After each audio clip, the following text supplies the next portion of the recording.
Salam saudara semua, selamat hari yang baru. Kita berjumpa lagi dalam perenungan firman Tuhan bersama Pelita Hidup. Kita bersyukur sepanjang malam kita berada dalam naungan kasih sayang Tuhan. Dan sampai hari ini kita disadarkan oleh kuasa Tuhan. Kita bangun dengan keadaan yang baik, tidak kurang sesuatu apapun. Kita tidak tahu hidup yang kita jalani hari ini seperti apa. Tetapi percayalah, kita tidak akan berjalan dalam kegelapan jika kita memberi diri untuk diterangi oleh firman Tuhan. Karena itu mari sejenak kita teduhkan diri di hadapan Tuhan. Persiapkanlah bacaan firman Tuhan hari ini yang dipilih dari surat Rasul Paulus dalam Roma pasal 8 ayat 35, 38 dan 39. Sekali lagi, bacaan firman Tuhan dipilih dari surat Rasul Paulus dalam Roma pasal 8 ayat 35, 38 dan 39. Sebelum membaca dan merenungkan bagian firman Tuhan ini, saya ajak kita semua, mari kita berdoa. Ya Bapa Surgawi, kami bersyukur buat hari yang baru pemberian-Mu. Sebelum kami menjalani hari ini, kami mau mendengar petunjuk Tuhan untuk mengarahkan hidup dan karya kami sepanjang hari ini. Dalam nama Tuhan Yesus, firman yang hidup, kami berdoa. Amin. Roma 8 ayat 35, 38 dan 39, firman Tuhan berbunyi demikian. Siapakah yang akan memisahkan kita dari kasih Kristus? Penindasan atau kesesakan atau penganiayaan atau kelaparan atau ketelanjangan atau bahaya atau perang? Ayat 38. Sebab aku yakin bahwa baik maut maupun hidup, baik malaikat-malaikat maupun pemerintah-pemerintah, baik yang ada sekarang maupun yang akan datang. Ayat 39. Atau kuasa-kuasa, baik yang ada di atas maupun yang di bawah, ataupun sesuatu makhluk lain, tidak akan dapat memisahkan kita dari kasih Allah yang ada dalam Kristus Yesus Tuhan kita. Kekasih Tuhan Yesus, saya ingat satu lagu rohani, kasih Yesus lebih dari semua, lebih dalam dari lautan dan lebih lebar dari samudra. Kasih Yesus lebih dari semua. Artinya, seberapa dalam dan beratnya penderitaan atau kesusahan yang kita alami, kasih Yesus lebih dalam, lebih lebar. Seberapa beratnya masalah dan tantangan yang kita hadapi, kasih Yesus lebih berat dan lebih besar. Dengan kata lain begini, Bapak Ibu Saudara-saudara, saya pinjam apa yang dikatakan oleh Rasul Paulus dalam 2 Korintus 4 ayat 17. Bila penderitaan atau kesusahan ditaruh pada timbangan, maka neraca timbangan penderitaan itu didapati tekel, artinya didapati ringan, bahkan sangat ringan. Sedangkan kasih Yesus ketika ditimbang, maka neracanya lebih berat, bahkan sangat-sangat berat. Karena itu tidak heran kalau Rasul Paulus katakan, apapun atau siapapun tidak dapat memisahkan kita dari kasih Kristus. Apa dasarnya?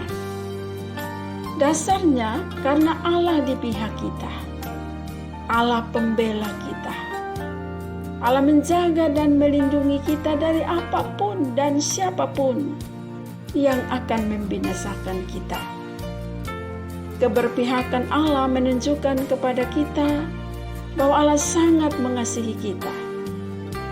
Dan bukti dari kasih Allah itu, saudaraku, dicatat oleh Rasul Paulus, bahwa Allah tidak menyayangkan anaknya sendiri, tetapi Allah menyerahkan anaknya demi dan untuk kita semua. Mari kita hayati akan hal ini. Allah begitu mengasihi kita, sampai-sampai anaknya sendiri Dia korbankan. Tidak ada seorang bapa di dunia ini yang rela mengorbankan anaknya demi dan untuk orang lain. Tidak ada. Yang ada seorang bapa bisa mengorbankan orang lain demi dan untuk kepentingan anaknya. Tetapi Allah tidak seperti itu. Demi dan untuk kasih-Nya kepada kita, Dia rela mengorbankan anaknya yang tunggal bagi kita semua. Masih ragukah kita akan kasih Allah? Kasih Tuhan Yesus, kasih Allah kepada kita tidak dan tidak akan berkurang hanya karena masalah-masalah hidup yang kita alami. Kasih Allah kepada kita tidak dan tidak akan berkurang hanya karena sakit penyakit yang kita derita. Apapun yang kita jalani dalam hidup ini sejalan dengan kasih Allah yang kuat dan yang tetap itu. Kasih yang tidak berkurang oleh keadaan apapun. Sebagaimana kehidupan Paulus ketika ia didera, dipukul, dipenjara, dirajam, tetapi kasih Allah di dalam Yesus tidak berkurang bagi hidup Paulus. Pandemi COVID-19 membuat kita harus menjaga jarak, menahan diri dari saling mengunjungi, menjabat tangan, memeluk, dan sebagainya. Apapun yang ada pada kita mungkin bisa dirampas oleh pandemi COVID-19. Akan tetapi, saudaraku yang kekasih, pandemi itu sendiri tidak dapat merampas, menghadang, bahkan menjauhkan kita dari kasih Allah. Pandemi yang kita hadapi dan alami justru membuat kita terhisap dengan kasih Allah, membuat kita semakin merasakan kasih itu. Oleh sebab itu, bila Allah di pihak kita, sekiranya kita pun mau berada di pihak Allah. Bila Allah mengasihi kita dengan kasih-Nya yang kuat dan tetap, sekiranya kita pun mau terus belajar mengasihi Allah dengan kasih yang kuat dan tetap, kasih yang tidak berubah dalam setiap kondisi kehidupan. Kasih Allah kepada kita semua adalah kasih yang kekal. Mari kita jalani hidup dan karya kita sepanjang hari ini dalam percaya apapun yang kita alami tidak dapat memisahkan kita dari kasih Allah. Amin. Kita berdoa mensyukuri firman Tuhan yang telah menyapa kita hari ini. Ya Bapa yang penuh kasih, kami mengucap syukur telah mendengar firman-Mu. Tolonglah kami agar tidak hanya mendengar, tetapi juga percaya dan mau hidup menurut firman-Mu. Kasih Allah kiranya menyertai kami dalam seluruh aktivitas kami hari ini. Kasih Allah menguatkan kami, menyembuhkan dan memulihkan keadaan kami. Kasih Allah memberi semangat bagi kami. Dalam nama Tuhan Yesus kami berdoa. Amin.